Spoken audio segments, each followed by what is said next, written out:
أما ديزا خلاص يمدوين على آخر بجات ويا ربي أما هندنو خلاص ديزا Yo Oromo si pinta mana kulkulina kakak. وأنا بيجي Rasbuni kayak batasnya nada guys. Ati Oromo tak karabu banan. Najabate. Yo hari akatis video nanu dua loga singkat sini mana. namni sa to kunjiru ingor sene male wani to kara Gorfame tuma asmar rabab to karana mai sabira. kazen male Yo ifso da dirle jawali ko tini rafulam. namnu mata ke bita yo Yo ini ka juara rab sutade mo. Yo kan ni juara rab sutade mo. Harkanin tu kamu miskina kan. namni ammo isa fandem tani de garta bite kergati sa duma zene imnanu Khana dubin. Namni si dewa jira.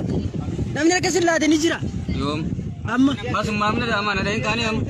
amma si de. Khalas inni to gore jira khaside. Gana to ko sintu. Yo ka juara rab situ taj. Yo wali sirafu da. Untuk kamu tu ni bapa tak kara nama kebira. Kullo dah wajin orang mau tinggal. Jimma keisa orang mau kulkulun ada keisa. Orang mau kulkulun orang mau kutanin kodam ni wajin jiran. Kullo wajin jiran. Arras boros kuni satu mat. Masih gaduh kabur.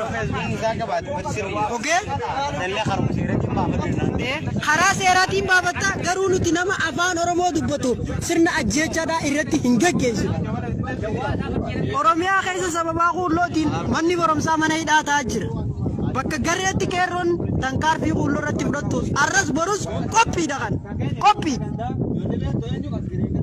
dagese kuno kana lala obboleyan sena wallahi jole lama denga ka tenyu ka kullo to kokka ba meran tan sena ani dikal khala waramini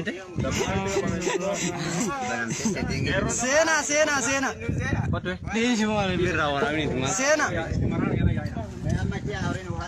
sena kuno lala rato kokka bani asiti to kokka ba me fatasha mujira kababe damamiti kabame kuno lala Wana kana kuno ete duve asimata magana akana kabame ga turub shurube tamami vi nagejo duve kabana mfata ve toko kabame jira kaisa toko kabame jira kuno kerro kabe damami kabdelala kerro kuno la wana kana ti tikotura zabo doli dachan okay